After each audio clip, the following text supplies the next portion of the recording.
भानगढ़ का नाम सुनते ही लोगों के मन में जो पहली चीज आती है वो है भूतिया। दरअसल इस किले को लेकर इतनी सारी कहानियां बन चुकी हैं कि अब ये किला बस भारत ही नहीं, दुनिया की सबसे हॉन्टेड जगहों में से एक है। भानगढ़ राजस्थान के अलवर जिले में स्थित है और इसे आमेर के राजा भगवंत दास ने सन 1573 में बनवाया था। इसके बसने के बाद लगभग 300 वर्षों तक यह राज्य आबाद रहा। एक के बाद एक कई राजा आए, कई गए और राज्य प्रफुल्लित होता रहा। तब तक भानगढ़ में सब कुछ ठीक ठाक था और राज्य हर तरह से तरक्की कर रहा था। भानगढ़ को बसे हुए अब 300 साल से ज्यादा हो चुके थे और अब वो समय आ गया था जिसकी वजह से भानगढ़ आज भी जाना जाता है। यही वो समय था जब भानगढ़ की राजकुमारी रत्नावती का जन्म हुआ। राजकुमारी रत्नावती बचपन से ही इतनी खूबसूरत थी कि पूरे राज्य में उसके रूप और उसके गुणों की चर्चा थी। जैसे जैसे वो बड़ी होती गई, उसका रूप और निखरता गया। गोरा रंग, बड़ी बड़ी आंखें, गठीला बदन और चेहरे पर एक खानदानी तेज। देश के कोने कोने से राजकुमार उस पर लट्टू थे और उससे विवाह करना चाहते थे, लेकिन विधि को कुछ और ही मंजूर था। राजकुमारी रत्नावती अब 18 वर्ष की हो गई थी और पहले से भी कहीं अधिक सुंदर दिखने लगी थी। एक दिन यूं ही उसका मन हुआ कि वो किले से बाहर अपनी सखियों के साथ घूमे, सो वो बाजार में निकल पड़ी। राजकुमारी एक इत्र की दुकान पर रुकी और वहां तरह तरह के इत्रों को हाथ में लेकर उनकी खुशबू लेने लगी। लेकिन तभी दूर खड़ा एक अनजान व्यक्ति उसे छिपकर देख रहा था। आखिर कौन था ये अनजान शख्स?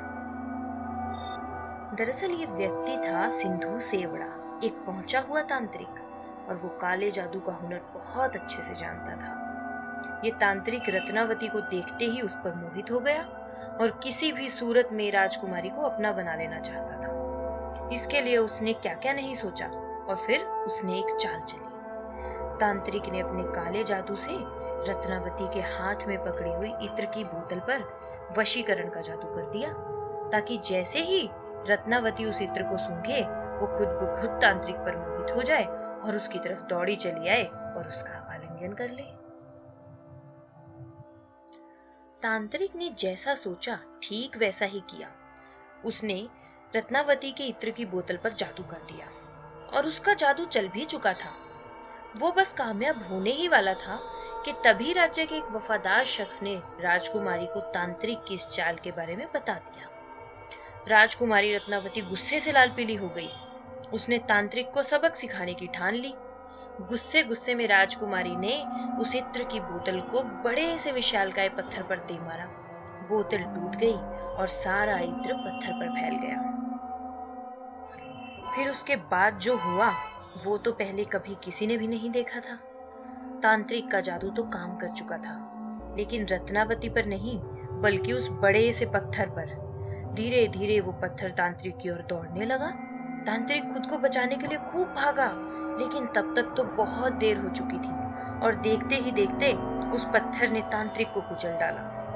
तांत्रिक सिंधु सेवड़ा बुरी तरह घायल हो चुका था। उसके प्राण बस निकलने ही वाले थे कि उसने राजकुमारी रत्नावती और भानगढ़ को श्राप दे दिया कि भानगढ़ में मौत तांडव करेगी। यहाँ के सारे लोग जल्द ही मारे जाएंगे और उनकी आत्माएं सदा सदा के लिए इसी किले में कैद होकर रह जाएंगी। कहते हैं कि उस तांत्रिक सिंधु सेवड़ा ने जो श्राप दिया उसी ने पूरे भानगढ़ को बर्बाद कर दिया। कुछ ही दिनों बाद किले पर हमला हो गया और सभी लोग मारे गए। यहाँ तक कि राजकुमारी रत्नावती भी मारी गई और भानगढ़ हमेशा हमेशा के लिए वीरान हो गया।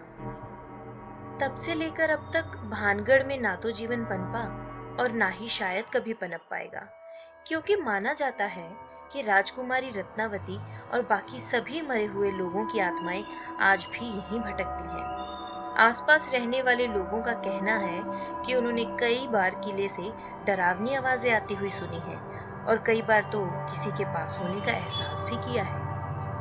हालांकि भानगढ़ अब एक टूरिस्ट प्लेस बन गया है, लेकिन ये किला कितना सुरक्षित है इस बात का अंदाजा इसी से लगाया जा सकता है कि यहाँ पुरातत्व विभाग द्वारा किले के बाहर सख्त चेतावनी दी गई है, जिसके अनुसार सूरज उगने से पहले और सूरज डूबने के बाद कोई भी व्यक्ति किले में प्रवेश नहीं कर सकता। ये थी सबसे डरावने कहे जाने वाले किले भानगढ़ की कहानी, जो सालों से वीरान पड़ा है। दुनिया की सबसे रहस्यमयी कहानियां चित्रों के द्वारा देखने के लिए सब्सक्राइब करें हमारा चैनल चित्रकथा।